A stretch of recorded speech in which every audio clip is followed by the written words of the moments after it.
Assalamualaikum warahmatullahi wabarakatuh. Waalaikumsalam warahmatullahi wabarakatuh. Selamat pagi semuanya. Pagi. Apa kabarnya hari ini? Alhamdulillah, luar biasa. Allahu Akbar. Siapa yang tidak masuk hari ini? Ibu. Baik, silakan untuk ketua kelasnya di pembelaannya. Baik, sebelum mulai kita pada pagi hari ini membaca dalam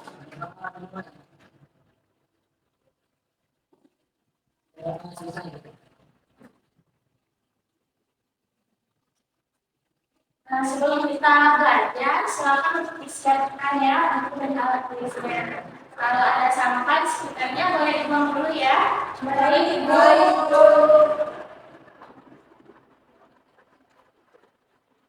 Kedua, anak-anak ibu di sini semuanya sudah siap belum untuk belajar? Sudah, Bu.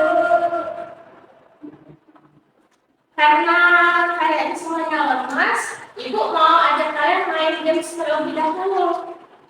Anak-anak ibu di sini ada yang tahu game Simon berkata tidak? Tidak, Bu. Jadi gamesnya itu kalau bilang Simon berkata berdiri, kalian semua berdiri. Kalau ibu cuma bilang berdiri, tidak menyebutkan Simon berkata, kalian tidak usah menuruti perintahnya. Baik, Bu. Ngerti ya? Ngerti. Oke, kita mulai. Simon berkata berdiri.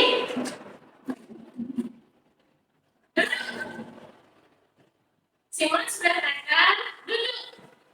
Oke, semuanya ibu sekarang sudah fokus ya. Ya, Bu. Kita masuk pelajaran. Jadi hari ini kita akan belajar tentang menganalisis struktur dan unsur kebahasaan teks cerita fantasi.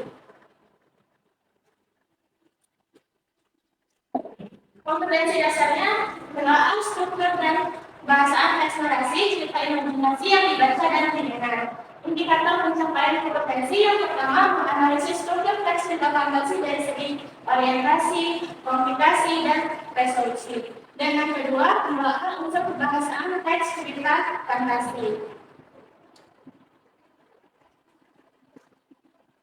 Teks cerita fantasi. Ada yang pernah mendengar teks cerita fantasi itu apa? Iya, dari Mas? Itu, Bu. Berdasarkan imajinasi, Bu. Betul sekali. Sebenarnya, Bu, seperti Harry Potter, Bu. Ya, betul sekali ya Zaina. Harry Potter itu termasuk di dalam teks cerita fantasi.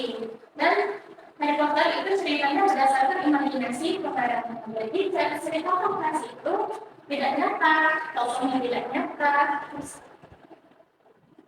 tokohnya tidak nyata, atau tempatnya tidak nyata. Jadi semuanya itu berdasarkan imajinasi saja. Ada yang masih ingat materi kita minggu lalu apa? Saya, Bu. Iya, iya. Teks deskripsi, Bu. Ya, betul. Ada yang tahu tidak hubungan antara teks deskripsi dan teks cerita fantasi? Saya, Bu. Iya, iya. Teks cerita fantasi memerlukan deskripsi untuk menggambarkan isi ceritanya. Ya, betul sekali ya.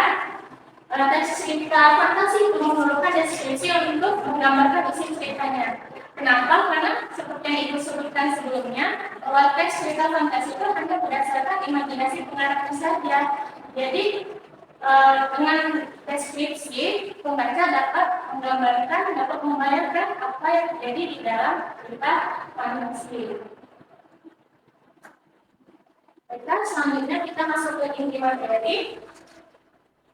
Struktur teks cerita fantasi itu terdiri dari tiga, yaitu yang pertama orientasi, yang kedua komunikasi, dan yang ketiga resolusi. Yang pertama, orientasi itu selalu berkaitan dengan pengenalan tokoh, pengenalan tempat, dan lain-lain sebagainya. Nah, contoh dari orientasi itu tabel. Dalam contoh tabel itu, tabel juga termasuk ke dalam teks cerita fantasi. Orientasinya itu pada suatu hari, Kancil sedang berjalan-jalan di pinggiran hutan. Lalu dia menemukan sebuah ladang menghimpun kulit hutan. Itu juga termasuk ke dalam orientasi. Kemudian kedua, komunikasi. Di dalam cerita fantasi, Kita tentu pasti ada komplikasi di dalamnya, ada masalah di dalamnya. Contoh dari komplikasi, si kancil ketika melihat ladang mentimun dari petani dia merasa lapar sehingga dia mencuri timun-timun dari petani tersebut, dan saat kancil mencuri timun dilihat oleh petani. Nah, itu bagian dari komunikasi. Lalu yang ketiga ada resolusi. Resolusi itu berkaitan dengan penyelesaian. Contoh dari penyelesaian dari kisah si kancil tadi, akhirnya si kancil pun dimarahi oleh petani dan diusir dari ladang milik petani tersebut. Itu tadi contoh dari struktur teks fantasi beserta dengan ceritanya. Selanjutnya, kaidah pembahasan teks cerita fantasi yang pertama menggunakan kata ganti dan nama orang sebagai sudut pandang untuk memisahkan cerita fantasi. Contohnya aku, mereka, dia, engkau. Mungkin kalau di dalam cerita fantasinya itu ada nama-nama kalian, menggunakan nama Fenia, nama Ida, nama Kamal. Terus yang kedua itu ada menggunakan kata mencerah panca indera dalam deskripsi latar. Ada yang tahu tidak maksudnya menggunakan kata yang mencerah panca indera dan mendeskripsikan latar itu? Kamu lebih kan? Baik. Maksudnya menggunakan kata yang mencerah panca indera dalam deskripsi latar itu si kancil di bawah penduduk di bawah pohon dengan keringat di dahinya, di bawah teriknya sinar matahari. Nah itu dari kalimat tersebut kita tahu kalau latar waktunya adalah siang hari, karena siang hari itu identik dengan terik matahari. Terus yang ketiga ada menggunakan kata sambung penanda waktu, kemudian, lalu, akan, saat, itu termasuk menggunakan kata sambung penanda waktu. Lalu menggunakan dialog kalimat langsung dalam cerita. Yang dia tahu tidak dialog kalimat langsung itu seperti apa? Iya tidak? Biasanya kalau dialog dalam cerita itu menggunakan kata itu. Ya betul sekali ya, mereka kata langsung iya. Di dalam kalimat langsung itu biasanya ada tanda petik di dalamnya. Nah seperti ini. Nah, kalau misalnya kita tambah satu kalimat,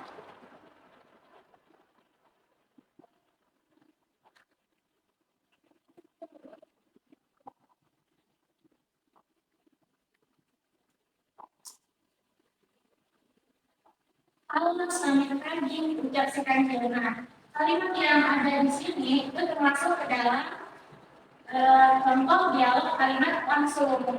Sampai di sini apa ada yang ingin ditanyakan? Semuanya sudah paham ya? Jadi ibu ingin memberikan kalian tugas. Nah, jadi di sini kalian akan dibagi menjadi dua kelompok. Ini kelompok satu dan ini kelompok dua.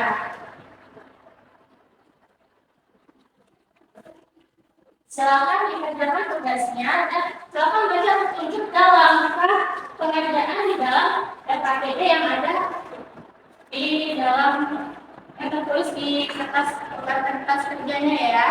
Di situ ada contoh cerita fantasi judulnya Batu Menangis. Silakan kalian identifikasi struktur dan unsur-unsur kebahasaan yang ada di dalam teks tersebut ya. Kalau sudah selesai, silakan perwakilan kelompoknya untuk mempresentasikan hasil diskusinya ke depan.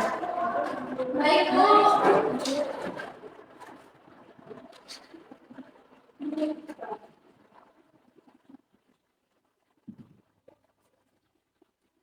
Baik, apa ada yang sudah selesai? Sudah Bu. Sudah. Boleh silakan bagi perwakilan kelompoknya untuk mempresentasikan hasil diskusinya. Baik Bu.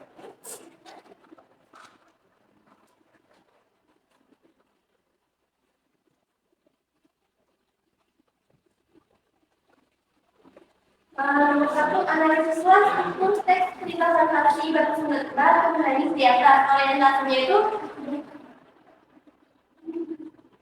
Orientasinya itu pada bagian 2 paragraf pertama. Kalau komunikasinya ini ada di paragraf di 3, 4, 5, 6, dan 7. Dan resolusi ada di paragraf ke-8.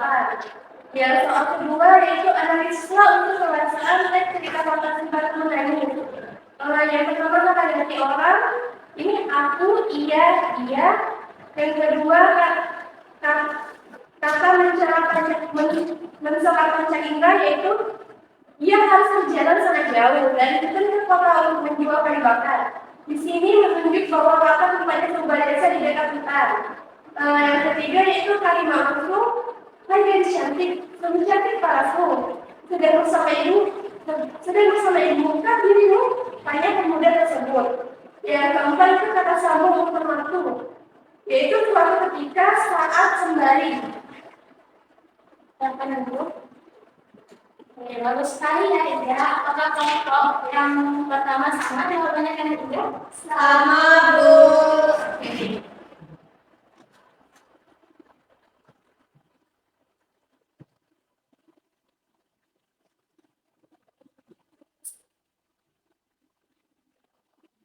Bagaimana pembelajaran kali ini? Apakah pelajarannya sulit atau mudah? Mudah, Bu. Mudah ya, kan tidak yang ingin ditanyakan. Kalau tidak ada yang ditanyakan, tadi kita sudah belajar tentang struktur dan unsur-unsur kebahasaan dari teks cerita fantasi.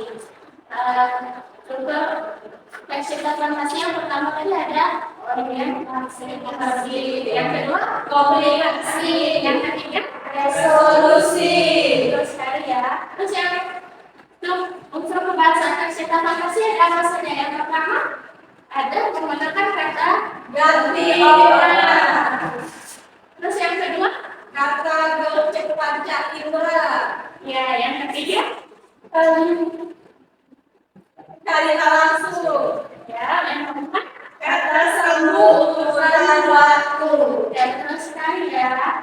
Jadi tadi unsur-unsur dan struktur dari teks cerita fantasi. Ada yang mau membuat kesimpulan untuk pelajaran kita pada hari ini? Saya, Bu. Baik, Rizka, silakan. Jadi, kesimpulannya teks cerita fantasi adalah tulisan yang isinya berdasarkan imajinasi dengan struktur yang terdiri dari orientasi, komunikasi, dan resolusi. Serta unsur-unsur kebahasaan berupa kata dan tidak nama orang, kata yang mencerahkan cerita untuk deskripsi latar, menggunakan kata sambung penanda waktu, dan menggunakan dialog kalimat langsung. Ya, bagus sekali ya Rizka. Terima kasih sudah menyimpulkan pelajaran kita pada hari ini.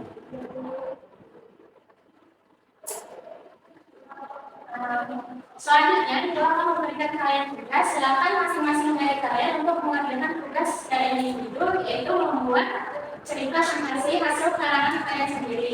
Dan minggu depan akan dibacakan satu persatu hasil karya kalian.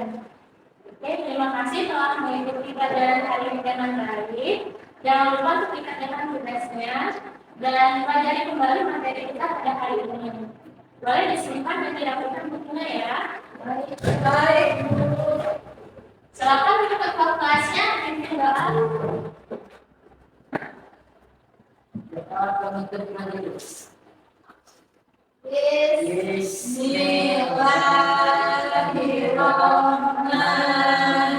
Bismillahirrahmanirrahim. Subhanallahumma wa bihamdika asyhadu an la ilaha illa anta astaghfiruka wa atubu ilaik. Baik, terima kasih ya. Terima kasih. Wassalamualaikum warahmatullahi wabarakatuh. Waalaikumsalam warahmatullahi wabarakatuh.